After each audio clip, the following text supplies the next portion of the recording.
Yo, welcome to the For Collectors channel. This is your host, Pepino, man. And today I'm going to be talking about my timeline for collecting and why I collect the way that I do. Everybody in the hobby has their own journey, their own reasons for collecting the way that they do, and more power to you, man. Individuality in the hobby, man, that's precious. So today I'm going to be talking to you about why I collect the way I do. I mean, I've been collecting since the early 80s. I couldn't tell you what my first card was, my first pack, or anything like that. I just remember as a kid, I had a toy box, and baseball cards were in my toy box. So growing up in the early 80s, we had the biggest stereo, the biggest TV. We lived in some ghetto ass apartments, but my uncle, he used to work at Montgomery Wards. So my dad had the hookups, all about who you know. And so we had the biggest stereo, the biggest TV. But even back then, we didn't have remote control for the TV. It had these big old knobs. So I was my dad's remote back then. Go change, put it on this, put it on channel 2, go put it back on channel 11. Going back through sports, because my dad was a big sports fan. So that's why I grew up a big sports fan. Watching all the World Series, watching all the Super Bowls, NBA championships and stuff. But my parents got divorced in '84 when I was like 10 years old. So in '84, that was the first time that I watched the World Series outside of my house. So my dad ended up picking me up and went to his friend's house, and we watched the '84 World Series. Got to watch Kirk Gibson hit that home run, and and this was '84. I was 10 years old, man. My dad's friend, he was a card collector, and I had took all my cards over there, just to thumb through during the game. And he was just like, "Oh, you collect cards," and he was a card collector as a kid. And so at the end of the game, and after all the celebration, he ended up giving me a Carl Yastrzemski rookie, and he was just like, just don't ever trade this, don't ever sell this. I want you to keep it forever. And I was like, yeah, I was a 10-year-old kid, man, practically making an empty promise, you know. So by '86, my cousin Larry, he came to stay with us for 2 weeks during the summer, uh, and he taught me about, this card is from '83, this card's from '84, this card's from '85, and he taught me the basics about card collecting and putting your cards in sets. So putting them in numerical order by year and stuff like that, which I really wasn't too keen on back then. So that was kind of cool. So he taught me about putting stuff in sets, and that's kind of the beginning. That's what planted the seed in my card collecting ways. And I do have this timeline I kind of try to put together to try to be more professional. And one of the things when my cousin was staying there, that's why I always remember that it was 1986, because I think that was my last set was '86, putting them in order. But the ice cream man came through, and back then, baseball cards were sold everywhere. The ice cream truck, okay, this was the ice cream truck that I bought this card from. The gas stations, liquor stores, supermarkets, everywhere you can find baseball cards. But this ice cream truck, my cousin, my dad gave us some money, and my cousin ended up buying like the last pack, and I practically started crying. I was like, man, actually, I was like 12 years old, so wow, it's kind of embarrassing, but I did kind of start like crying, like, oh man, I ain't getting no cards. And he offered me this Mickey Mantle that I don't know how he got, but I remember it was like in the little cellophane pack. And he's like, "Well, I got this. I'll sell this to you for $2." And I ended up getting this for $2. And my cousin, man, he was just like, "Man, that's Mickey Mantle." And at that time, really, I had no idea who Mickey Mantle was. Like, not that as much as he did. But he wanted it so bad that I just said, "No, I'm going to keep it," because he wanted it so bad that I was just like, "Nope, nope, I'm not going to give it to you." So, man, that's what introduced me to Mickey Mantle in 1986. But I was too young to know the significance of him in the baseball world. And so by So I had that card forever and collected in obscurity. Once he left, um, I was kind of collecting my own. I didn't really have any friends who collected. I mean, back then, everybody collected cards. Not collected, I wouldn't say collected, but everybody, my age group, had cards because they were just everywhere, and baseball just seemed like a big thing back then. So by 1989 through 92, when I was like in high school, a lot of my friends from Little League and stuff like that, everybody had cards, but a lot of people were kind of just stopping collecting cards.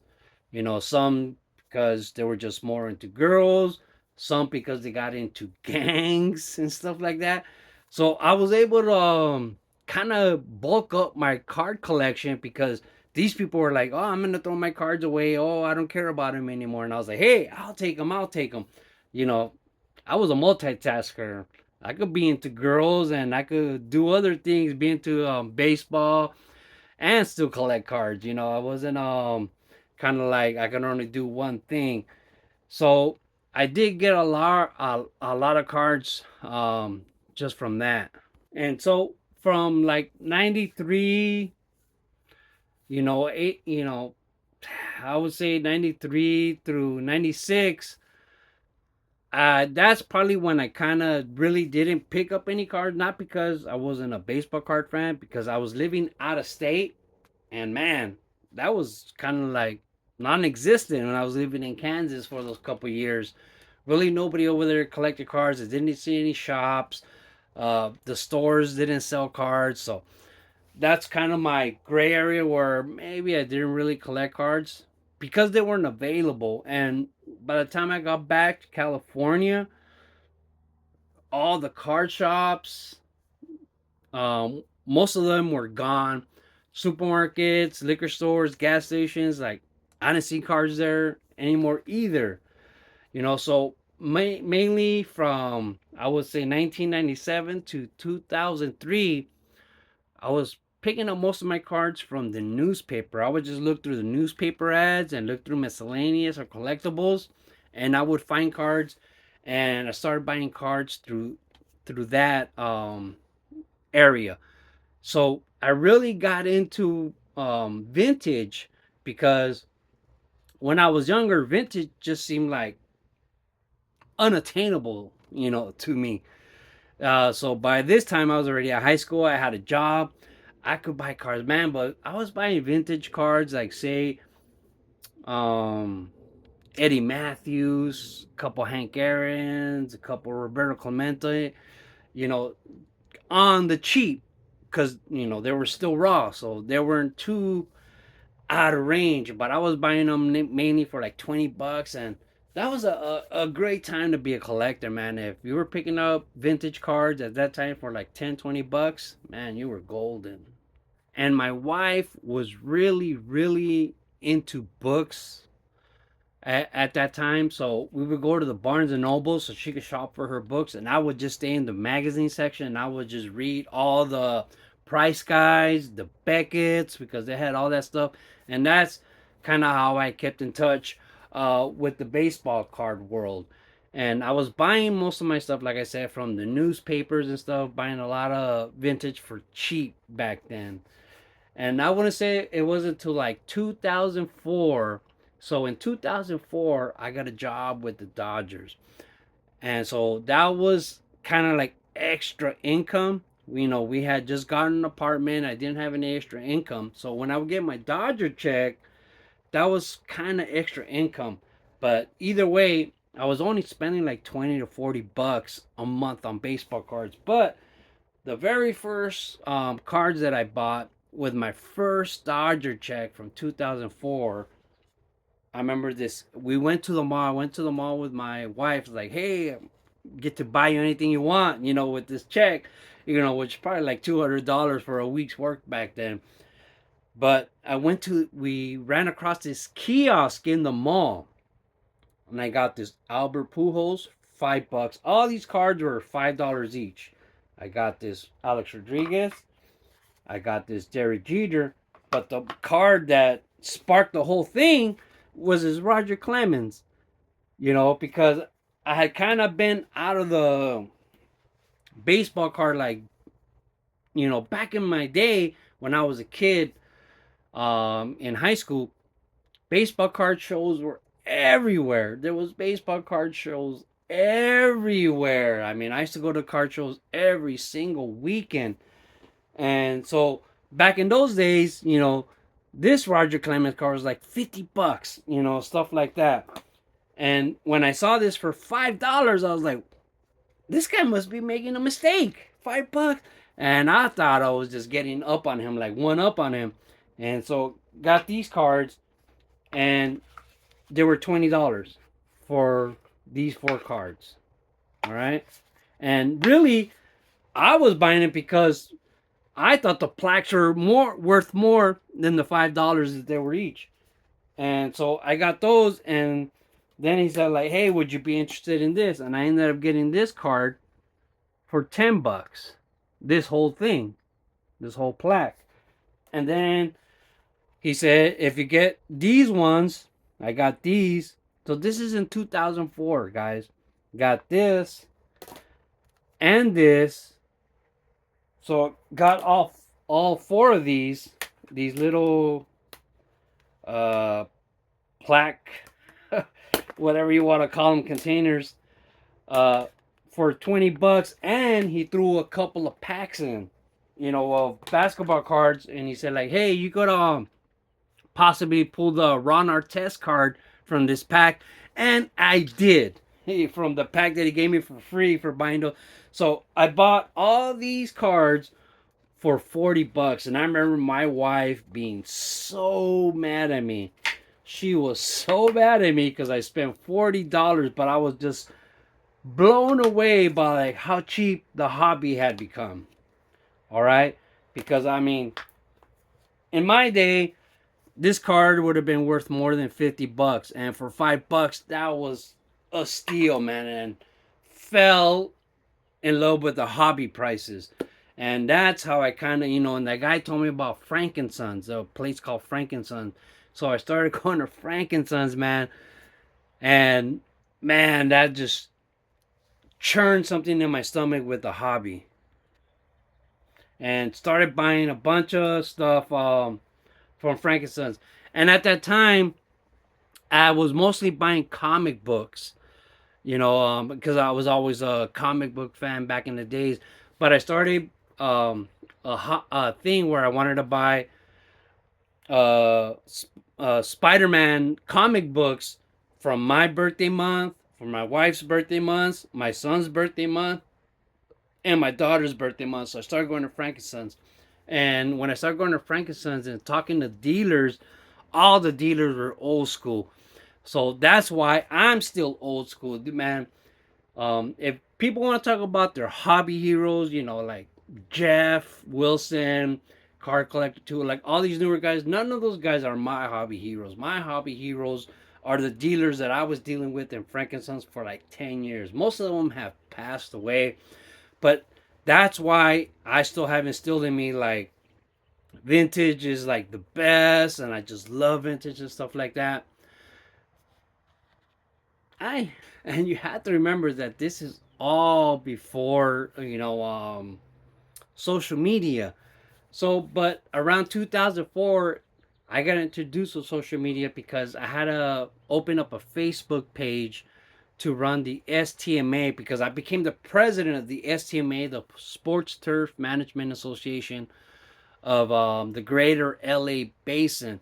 So I started a Facebook page, and then I got introduced to cards and social media, man, on Facebook. I joined a couple of baseball card Facebook groups because, of course, obviously, as a collector, I searched baseball cards on Facebook and, got into the mix.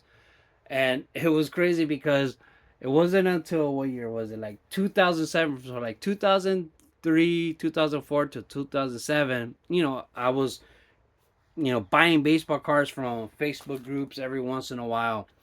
And by 2007, one of the main baseball card groups that I belong to, the guy got tired. He was running the group and he said, "Hey man, I'm just tired of running this group and dealing with all the people complaining about scammers, people complaining about that they got ripped off, So he's like, I'm not gonna do this page anymore, and he changed the name of the page to the Cucumber.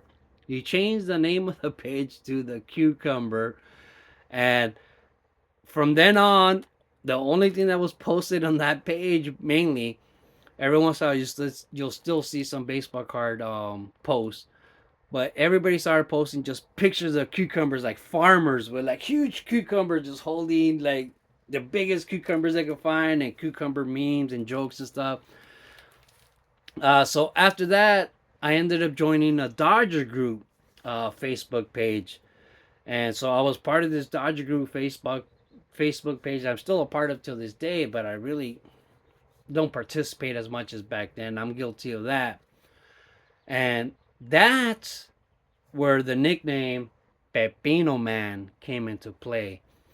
One day when we were talking, just having a conversation in one of the posts, I told him, yeah, I said, um, for 4 years, I only dealt with this one Facebook group, but the guy quit and changed the name to the Cucumber. And then everybody in my Facebook Dodger page said, like, hey, that's why you're the cucumber guy, right? You're the one who changed it to the cucumber. You're the Pepino Man. Everybody started calling me the Pepino Man. So that's where the Pepino Man name came in.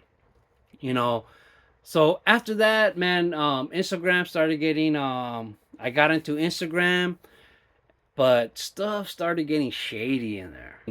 I when I first got into Instagram, I just started posting mostly like cat and dog videos and stuff, and then eventually I started putting baseball card stuff, and got into Instagram for baseball cards, and kind of left Facebook. My main goal in Facebook at that time, I remember I wanted to reach 100 friends, but not pretend friends. These were all legit friends from high school and stuff. So once I kind of reached like 100 friends, I felt like it was time to move on. I got into Instagram, and man, I was mostly into cat and dog videos, but eventually I did get into baseball cards. And same thing, man. Eventually, Instagram started getting shady, man. There was just too many scammers and too many people ripping people off. But what happened in 2014, I believe it was 2014 on Instagram,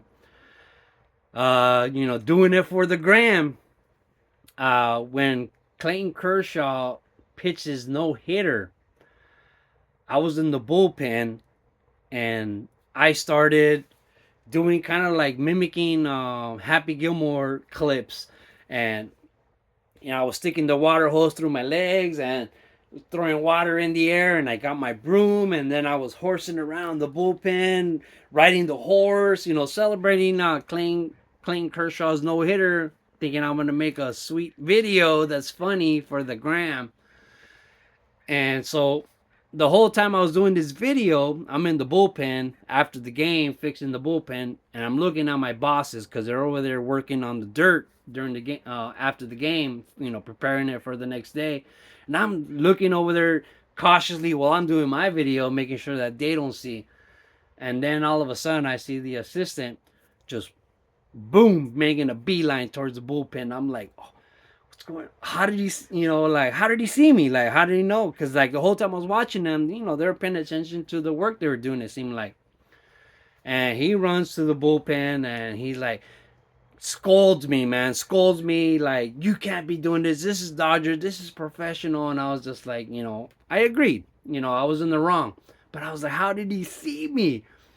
And it wasn't until the next day, when a bunch of the workers the next day were like telling me like, hey man, like, you got in trouble and this and that. And I was just like, dude, I don't understand. Like, how did he see me? I was looking at him the whole time, and my friends told me, dude, you were on Dodger Vision. So Dodger Vision, we have two screens on left field and right field, two TV screens. And they were saying that we had just gotten this brand new, closed circuit TV cameras in the bullpens, and they were testing them out after the game. So they were saying like, yeah, so they kept going from left field to right field bullpen, the visitors to home, and so they, well, I was on the screen doing a couple of things that were crazy.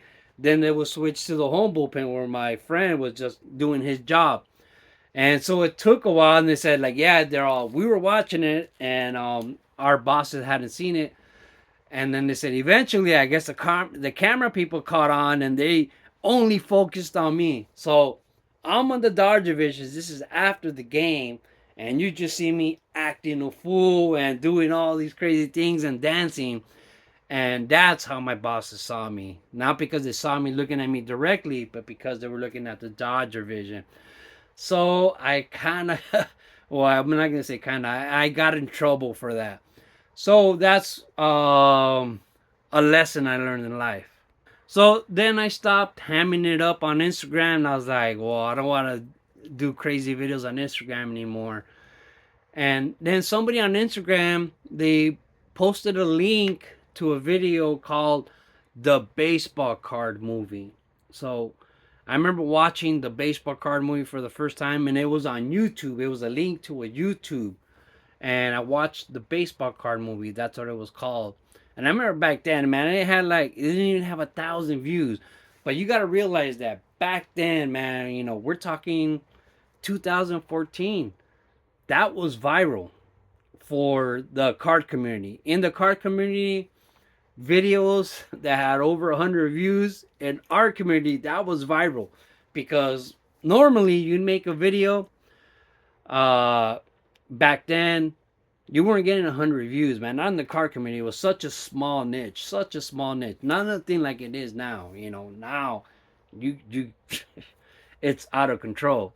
So, like I said, that was on Instagram. So then around 2015, I started watching YouTube. And that was one of my things, like, man, I can't risk my job trying to go viral, on Instagram, or trying to go viral on Facebook. So that kind of like toned me down big time. And so I started watching YouTube. And one of the things I do remember about 2015 was when I started watching YouTube is at Frank and Sons, we had a signing, and Yasiel Puig was signing there. So a lot of people from my Dodger group were there. So we had a big old meetup of everybody from my Dodger Facebook group at Frank and Sons, and they were all getting autographs. I didn't get one, but one of my friends from my Facebook group, he got a Yasiel Puig couple autographs that he paid for. He paid for them, got them autographed. PSA was there on site to authenticate it. So he got the autograph, went straight to the PSA table, and the authenticator from PSA at the table told him, this one doesn't look legit. And the guy was like, well, what do you mean? I just got it signed right now. He's like, no, I think this one you already had. I don't think this one and the guy was like, yeah, we were all there, so we all witnessed it. So that was my first experience with PSA ever, really, in person. And man, I remember everybody in my group was so pissed at the authenticator. And so what ended up happening is a lot of the guys from the Dodger group were like, hey, well, everybody sign some cards yourself and send them into PSA and see how good they really are, see if they know what they're doing. So quite a few people, I remember everybody posting up their cards, signing them themselves or whatever, and then posting them up like in our DMs and saying, did this look good? Did this look good? And everybody would vote like, that one looks like it'll pass. That one looks like it'll pass. And people would send them in. So kind of by, not on purpose, I would say by default, people did this just to prove that PSA is not legit. So people would sign some cards themselves, send them in a PSA, and they got authenticated. So this was like in 2015. So in 2015, I decided that PSA was full of, bull doo doo. And that's why me personally to this day, um, not into PSA because of that experience. But that's just me. If you still believe in PSA, more power to you, man. But that's why I always in my head have that, it's not 100%. And it's not. I don't even know if it's 80% or 70%, accurate. So that's my thing with PSA, why I'm not a big believer in PSA, and so that was like 2015. And started watching YouTube, but I didn't start making YouTube content until about 2017. So by the time 2017 came around, learning my lessons from Facebook and Instagram, because even on Facebook, I started getting in trouble, way earlier at my job at USC for making videos and kind of getting stuff from my boss like, you can't be doing this on the job. So when I started my YouTube channel, I was like, okay, I don't want to be popular. I don't want to blow up. That's I still have that sentiment till now. I don't want to blow up. I don't want to be big. I don't want to be an influencer. And that's it. Always kind of brought back memories to when I was younger. Man, probably like 1991, 90. I was a tagger. I was into graffiti. And I used to love going to the mall, man. Uh, when I used to go to the mall, um, I was a big graffiti tagger, and I used to get up. Up means like how many times you tag up the walls and stuff. And I used to get up, man. I was pretty popular, and I had a hat which said KHA Crim. KHA was my crew, and Crim was short for criminal. Crim was my tagging name. And so when I would go to the mall, all in the bathrooms, on the video games. You get these things called scribers, which you can scratch on glass. So all the video games, man, every single video game inside the mall at the arcade, because every mall had an arcade back then. You see me KJ Crane, you see me on it. So I blew up. I was ghetto popular everywhere I went in my neighborhood. Everybody knew who I was, but unfortunately, so did security. So security wants to see me wearing my hat, like, hey, you're Krim from KJ, you're banned from here. I was banned from my mall. I was banned from a mall. I couldn't go to the place that I used to go to like 3, 4 times a week. So I kind of took that in stride into YouTube. Like, you know what? I don't want to be popular. I don't want to blow up. I don't want to go viral. I don't want to be a role model. So to this day, that's why I don't want to be an influencer, because it's just not me. I've kind of always stuck to my first goal when I first reached YouTube. My first goal was to have 1,000 subscribers. That was my goal. Once I reached that goal, I didn't want to go bigger than that. Even back then, viral was making the car community was making getting 100 views. That's still my goal to this day. As long as I get 100 views on a video, I'm perfectly happy. I don't want anything more than that. You know. So that's all I got for you guys today, man. Those are the reasons why I am the way I am. Why I don't care too much about being an influencer or being the biggest channel on YouTube. I don't want to. It's why I'm not into PSA. I don't believe there's accurate in any way. And that's why I collect sets. That's just the way I am.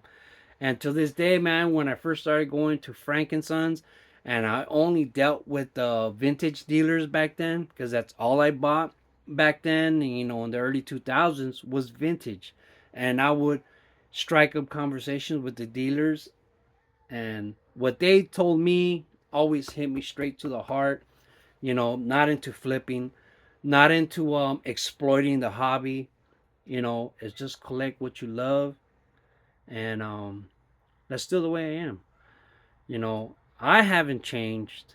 I don't think since I was a kid as the way I collect, but the hobby has kind of changed, but not me. But anyways, Love the hobby and just keep collecting baseball cards forever. I say, ciao.